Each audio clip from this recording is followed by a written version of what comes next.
जब हौसला बना लिया ऊंची उड़ान का, फिर देखना फिजूल है कद आसमान का। कहते हैं सपने तभी पूरे होते हैं जब सपनों को पूरा करने के लिए हम दिन रात मेहनत करते हैं। तो आज एक ऐसी ही शख्सियत से मुलाकात कीजिए जिन्होंने अपनी मेहनत और अपने किरदारों से एक आला मकाम हासिल किया। मुलाकात कीजिए एक्टर गीतांजलि कुलकर्णी से। आपका वेलकम है हमारे इस प्रोग्राम में। Thank you. गीतांजलि जी, सबसे पहले अपने बचपन के बारे में बताइए कि आपका बचपन कैसा था और कहाँ गुजरा, क्या यादें हैं बचपन की? बचपन की यादें ऐसी हैं कि मैं बम्बई में पली बड़ी हूँ, वहाँ पे ही मेरा जन्म भी हुआ। तो बचपन से ही जो मराठी फैमिलीज होती है ना, हमारे यहाँ पे गणपति और इसका जो फेस्टिवल होता है, हम बचपन से ही नाटक में काम करने लग जाते हैं और माँ बाप बहुत खुश होते हैं जब हम नाटक में काम करते हैं। और हमारे यहाँ पे कमर्शियल नाटक का भी सेटअप है। अच्छा। जिसकी वजह से बहुत थिएटर इज वेरी एक्सेसिबल। तो हर कोई जो मिडिल क्लास महाराष्ट्रियन फैमिलीज हैं वो जाती हैं, थिएटर देखती हैं, तो ये अपने जीवन का हिस्सा बन जाता है। तो बहुत अच्छे कलाकार मैंने बहुत बचपन से देखे। श्री राम लागू हुए, भक्ति बर्वे इनामदार हुए। अच्छा।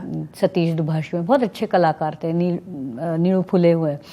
तो इन सबको बहुत करीब से देखा था, उनका परफॉर्मेंस देखा था। तो वो कहीं वो परफॉर्मेंसेस अपने जहन में रहते हैं। तो ऐसा हमेशा लगता था जब मैं थिएटर में जाती थी कि मुझे ये करना है। और मैं बहुत खुश हो जाती थी जब मैं एक थिएटर में जाती थी, नाटक देखती थी, जब थर्ड बेल होती थी, जब पर्दा खुलता था और सब जो हमारी महिलाएं होती थी, भद्र महिलाएं जैसे बंगाली में कहते हैं, वैसे वो लोग गजरा डाल के ना और इतर लगा के आते थे नाटक के performance. It was like a festival for us. तो वहाँ पे बटाटा वड़ा मिलता था, चाय मिलती थी, कॉफी। तो ये सब माहौल मेरे लिए बहुत ही करीबी था और मुझे बेहद मोहब्बत थी इस माहौल से। तो मुझे हमेशा लगता था कि आई बिलोंग हियर।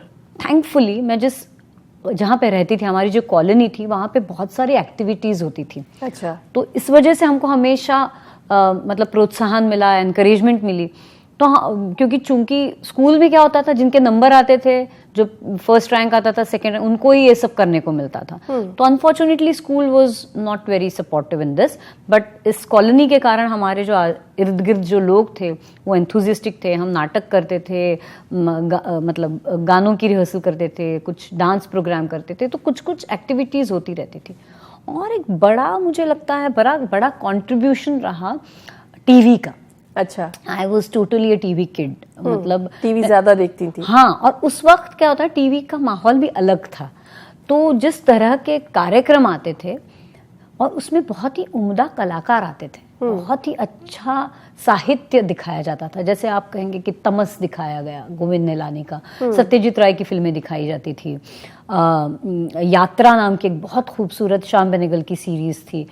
कथा सागर नाम की एक सीरीज हुआ करती थी जिसमें अलग अलग राइटर्स, जो मतलब पूरी दुनिया के जो राइटर्स हैं, उनकी कहानियों का मतलब चित्रीकरण होता था।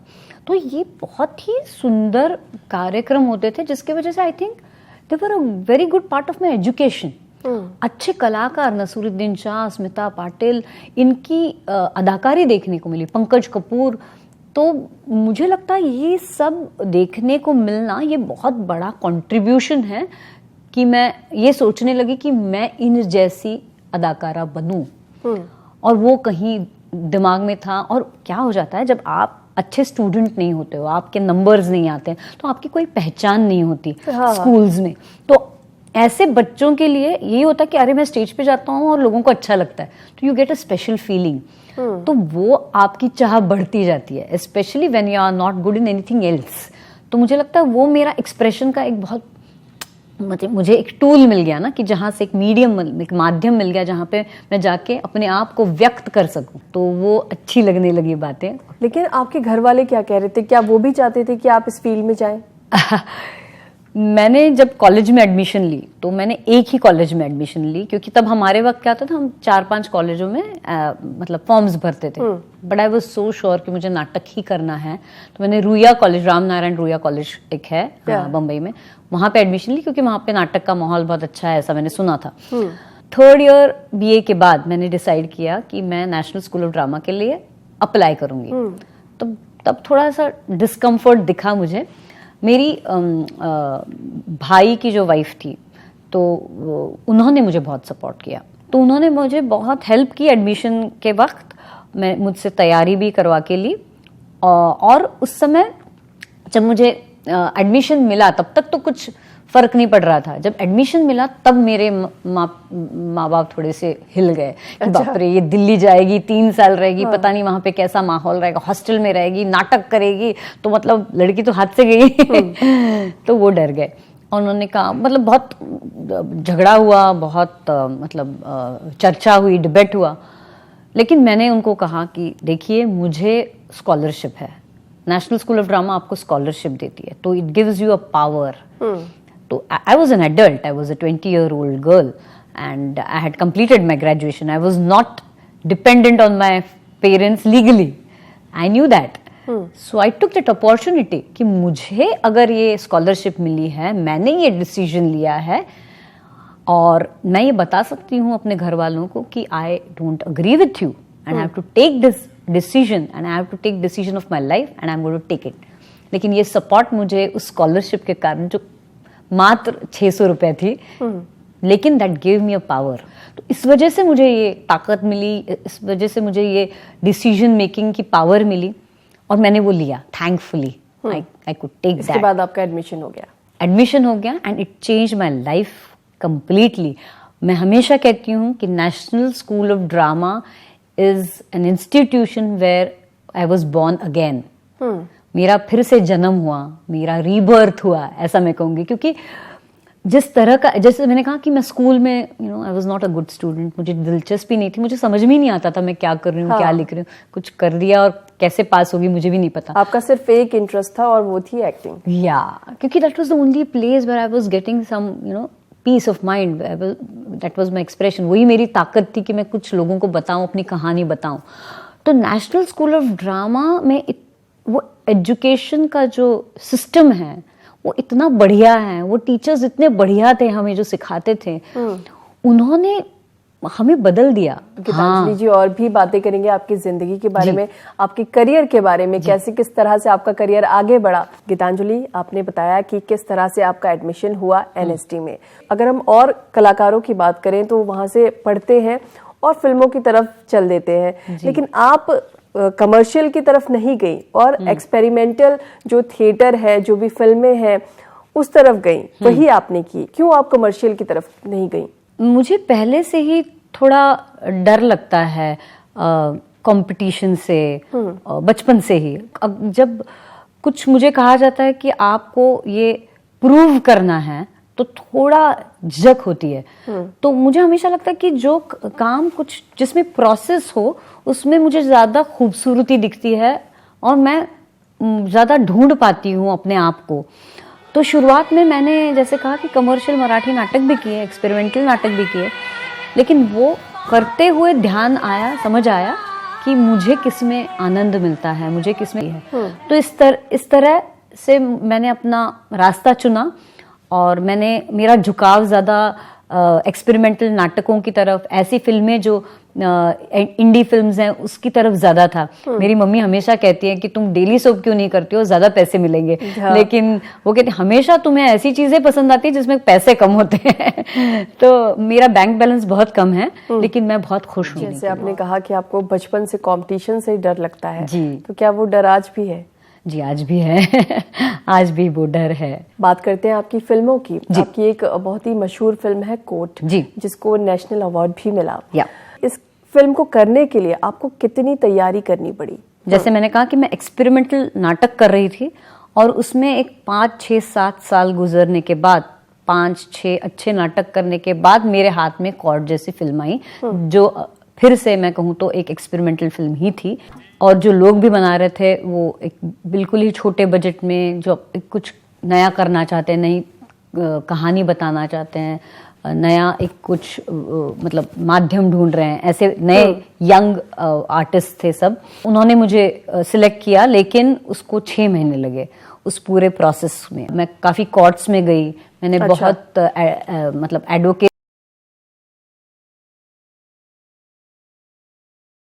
मतलब लॉ के बारे में काफी किताबें पढ़ी हैं, मतलब कुछ भी पता ही नहीं था। मतलब वो लैंग्वेज क्या होती है ना, भाषा, हर एक प्रोफेशन की अपनी भाषा होती है, तो वो भाषा जानना ज़रूरी था। वो किस तरह कोर्ट की जगह क्या होती है वो जानना ज़रूरी था। तो 6 महीने तक हमने काम किया और फिर हमने शूटिंग शुरू की। इसके बाद एक आपका बहुत ही मशहूर एक वेब सीरीज भी है गुल्लक। तो ये जो वेब सीरीज आपकी है ये देखने में बहुत मजा आया। तो ये देखने में जितना मजा आ रहा है तो क्या आपको करने में भी उतना मजा आया, क्योंकि इसके जो डायलॉग्स हैं वो बहुत ही मजेदार है। जब निखिल विजय ने मुझे ये स्क्रिप्ट दी तो उसमें पहला ही डायलॉग था, ये रोज रोज अपनी चड्डियां वॉशिंग मशीन में छोड़ के चले जाते, इतने बड़े हो गए अभी अपनी चड्डियां धोना नहीं सिखा इन्होंने अभी तक। हाँ ये डीजे है, हम डांस कर रहे हैं, हाँ ज्वाइन करो, इसी बहाने अपनी चड्डियां धोना सीख जाओगे। तो मुझे ये इतना प्यारा लगा, मतलब द लैंग्वेज, वो जो लहजा है वो भी, और जिस तरह से उस लड़के ने उसकी मम्मी की मतलब आत्मा उसने ना समझी थी कि मम्मियाँ क्या क्या करती हैं बच्चों के लिए, वो जो राइटिंग है उसमें ये जरूरी था कि मैं बिल्कुल वो नॉर्थ इंडिया वाली लगूं। और मैं हूँ महाराष्ट्रियन, मैं हूँ मराठी। मेरी हिंदी काफी ठीक है because national school of drama में मैंने 3 साल गुजारे हैं, लेकिन फिर भी इतनी अच्छी नहीं है कि मेरा लहजा या मेरी जो एक्सेंट है वो आ जाए। लेकिन निखिल विजय और हमारे जो डायरेक्टर है अमृत, उन्होंने मेरा मतलब मुझे मेरे पीछे पड़े थे। 10 दिन हमने रिहर्सल की और हमारे साथ जो कास्ट थी, जमील खान, वैभव राजगुप्ता, हर्ष मार, ये सब यूपी के हैं, दिल्ली के, इन्होंने मुझे बहुत मदद की। और इनकी सबकी मेहनत जो है उसके वजह से मैं ये कर पाई एक्चुअली, क्योंकि otherwise it was very difficult, नहीं तो बहुत मुश्किल हो जाती मुझे। जैसे आप मराठी हैं और ये जो प्रोग्राम है, ये जो सीरीज है, इसमें यूपी की स्टोरी दिखाई है, तो एक तरह से यूपी वाला आपको बनना पड़ा होगा अंदर से। तो उन लोगों ने आपको टिप क्या दी थी कि यूपी के जो लोग होते हैं वो इस तरह से रहते हैं, इस तरह से करते हैं, क्या क्या समझाया था आपको? जो लहजा है, जो यूपी वाला जो एक्सेंट है वो लाने के लिए, वो जो हिंदी है वो लाने के लिए मुझे बहुत मेहनत करनी पड़ी और मुझे बहुत मजा आया और मैं ये करना चाहती थी। इसका और एक रीजन है तरन्नुम, आजकल क्या होने लगा, आप मराठी हो तो फिर आपको सिर्फ मराठी रोल्स मिलेंगे। आप ये इस कास्ट के हो या इस भाषा के हो तो आप इस धर्म के हो तो आपको यही रोल्स मिलेंगे। मैं ये तोड़ना चाहती थी। नसीरुद्दीन शाह जी ने मराठी कैरेक्टर भी किया है कथा नाम की फिल्म में, उन्होंने पेस्तनजी नाम की फिल्म में पारसी कैरेक्टर भी किया है, तो उन्होंने अलग अलग किस्म के कैरेक्टर्स किए। तो मैं ये करना चाहती हूँ, मैं ये सिर्फ एक मराठी जब कैरेक्टर होगा तभी मेरे पास आए वो किरदार, मैं ये नहीं करना चाहती। मैं अलग अलग दुनिया के अलग अलग किरदारों को ढूंढना चाहती हूँ, उनको पेश करना चाहती हूँ, वो भाषा सीखना चाहती हूँ, क्योंकि वो भाषा से भी आपको उसका एक आत्मा ना आप ढूंढ पाते हो, उसकी जो सच्चाई है उस किरदार की वो ढूंढ पाते हो। आपकी एक और बहुत अच्छी और थोड़े हट के फिल्म है फोटोग्राफ जी, इसमें किस तरह का आपका किरदार था? उसमें एक्चुअली रितेश बत्रा जी जो हैं, उन्होंने मुझे जब उनको कोट बहुत पसंद आई तो उन्होंने कहा तो आप तो मेरे फिल्म में हो ही, ऐसे उन्होंने कहा। तो मैंने कहा थैंक यू वेरी मच, मुझे बहुत खुशी है कि आप मुझे बिना ऑडिशन के ले रहे हैं। तो लेकिन उन्होंने कहा कि आप इस जो प्रोटोगनिस्ट थी, वो हमारी जो मेन कलाकार थी सानिया मिर्जा की जो मिलोनी जो पात्र है उसकी मम्मी का रोल था। तो मैंने कहा, मैंने स्क्रिप्ट पढ़ी, मैंने कहा मुझे जो राम प्यारी का पात्र है वो बहुत पसंद आया है, तो आप मुझे अगर वो देंगे तो मैं बहुत खुश हो जाऊंगी, क्योंकि फिर से ना वो अलग तबके की महिला है। मुझे उस तबके की महिला में ज्यादा इंटरेस्ट था ना कि एक मध्यम वर्ग की महिला से, क्योंकि वो कुछ अलग जिंदगी जी रही है, जो मैं जी रही हूँ उससे कुछ अलग जिंदगी जी रही है। तो मैंने कहा मुझे ये ढूंढना है, इसकी कहानी मुझे ढूंढनी है।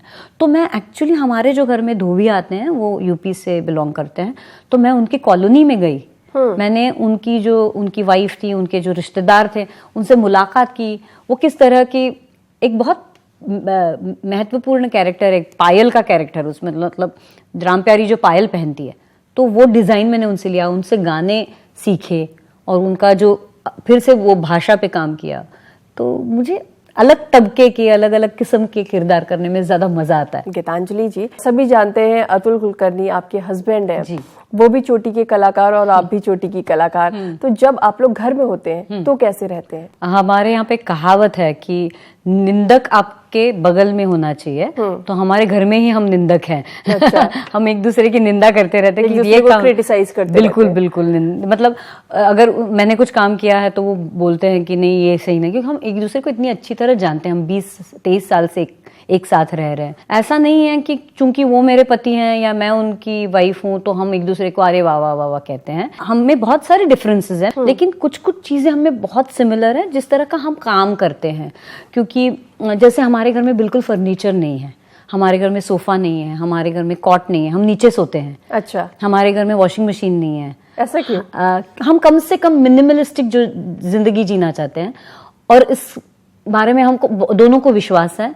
हमने तय करके बच्चे नहीं किए हैं, क्योंकि वी थॉट दैट हम जिस तरह का काम करना चाहते हैं, अगर बच्चे जिंदगी में आए तो हमारी प्रायोरिटीज बदल जाएंगी। ये कुछ चीजें हैं जो हमने एक साथ जिनके बारे में सोचा और निर्णय लिया। एक हम एनजीओ चलाते हैं, क्वालिटी एजुकेशन सपोर्ट ट्रस्ट, जो आदिवासी बच्चों के लिए काम करती है पालघर जिले में।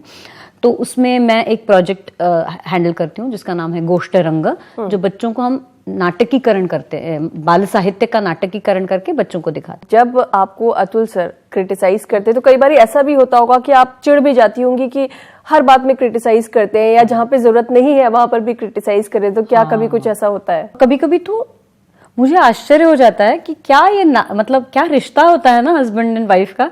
कि अभी रिसेंटली मैंने एक फिल्म की थी, मराठी फिल्म थी, और वो उनको बहुत पसंद आई। वो उन्होंने मेरे साथ नहीं देखी, मैं कहीं और थी, तो उन्होंने मुझे फोन किया, और तुम क्या कह रही थी कि ये ऐसा रोल है और वैसा रोल है। तो मुझे लगा उनको अच्छा नहीं लगा, मुझे पसंद नहीं आया शायद। कितना अच्छा काम किया है तुमने। तो मैंने कहा अच्छा प्रेज कर रहे हैं आप, तो वो तो प्यार से बोलिए। तो वो इस तरह का हमारा मतलब रिश्ता है या नाता है। तो लेकिन बहुत सपोर्टिव हैं। अगर हम आपकी बात करें या आपसे पहले के दौर की बात करें, तो जो भी एक्टर्स होते थे वो बहुत ज़्यादा अपने किरदार पे, अपने आप पे मेहनत करते थे, बहुत बारीकियां सीखते थे एक्टिंग की। लेकिन अब जो है एक्टिंग वो थोड़ी बदल गई है, लोग भी बदल गए हैं। अब लोग सोचते हैं कोई एक्टिंग क्लास ज्वाइन कर लो, कोई एक्टिंग स्कूल ज्वाइन कर लो तो आप एक्टर बन जाओगे। एक कला है और साथ साथ उसके लिए मेहनत तो ज़रूरी है, लेकिन आपको ट्रेनिंग लेना बहुत ज़रूरी है। कहीं से भी लो, आप खुद ट्रेन करो, अपने आप को ट्रेन करो, आप कहीं से देख देख के पढ़ पढ़ के ट्रेन करो, आप किसी नाटक के ग्रुप को ज्वाइन करो और उनके साथ नाटक करो, या आप किसी डिपार्टमेंट, नाटक का जो डिपार्टमेंट होता है या नेशनल स्कूल ऑफ ड्रामा होता है, ऐसे कुछ इंस्टीट्यूशंस में जाओ। लेकिन सीखना बहुत ज़रूरी है। नसीरुद्दीन शाह बहुत हमारी जब क्लासेस लेते थे वो कहते थे एक्टिंग सिखाई नहीं जा सकती लेकिन सीखी जा सकती है। जब आपने एडमिशन लिया था तो आपका बहुत छोटा सा एक ख्वाब था कि मैं मराठी फिल्मों में काम कर लूं या मेरा नाम किसी न्यूज़पेपर में आ जाए तो बहुत है। हाँ, मराठी फिल्में भी नहीं, मैं तो नाटक ही करना चाहती थी। मेरी दुनिया उतनी थी, जो मैंने कहा कि कमर्शियल नाटक हम देखते थे बचपन में, तो मैं बस वहीं पे आना चाहती थी। न्यूज़पेपर में उसकी एड्स आती हैं, आज भी आती हैं मराठी न्यूज़पेपर्स में। तो वही आपका ख्वाब था? मेरा वही ख्वाब था, लेकिन करते करते समझ में, जैसे मैंने कहा कि आपको ना बहुत सारी चीजें जिंदगी में नहीं मिलती हैं। जिंदगी में आपके ऐसा भी वक्त जरूर आया होगा जब आपको कुछ नाकामयाबी मिली होगी, कुछ नाउम्मीदी मिली होगी। जैसे मैंने कहा, मैंने 2-3 कमर्शियल नाटक किए मराठी।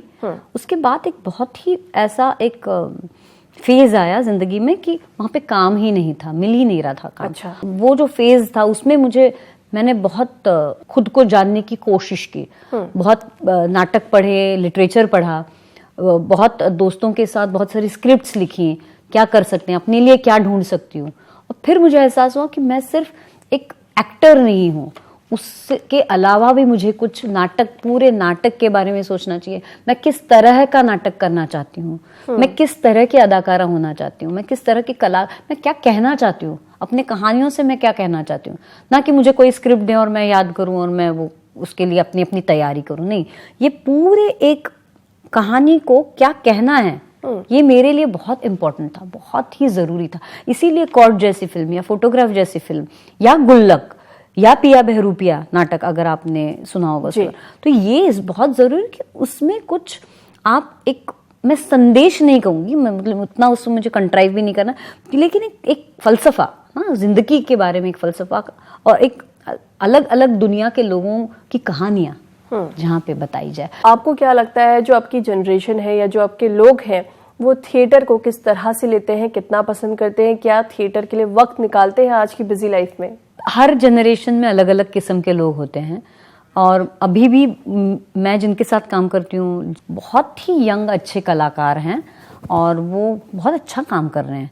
उनके ऊपर क्या है, बहुत जिम्मेदारियां हैं, बहुत कंपटीशन है, तो वो थोड़े से हिले हुए हैं, थोड़ी सी झिझक है उनमें कि क्या करे, क्योंकि ग्लैमर बहुत है ना, अभी इतना काम है। हमारे वक्त चॉइस ही नहीं था इतना, तो चॉइस कम होने के कारण हमने एक रास्ता चुना, उसमें काम करते गए, आसान था, क्योंकि चॉइस ना होने के कारण बहुत आसानी हो जाती। अभी इतना चॉइस है और अच्छे अच्छे काम हो रहे हैं। आप वेब सीरीज में देखें तो इतने अच्छे रोल्स, इतनी अच्छी कहानियां आ रही हैं, अच्छी फिल्में आ रही हैं, तो किसी को भी मोह हो जाएगा ना कि मैं ये करूं। तो मैं समझ सकती हूँ, लेकिन नाटक करना इसलिए जरूरी क्योंकि नाटक ये एक्टर का माध्यम है, स्क्रीन का जो काम है वो एक डायरेक्टर का माध्यम है।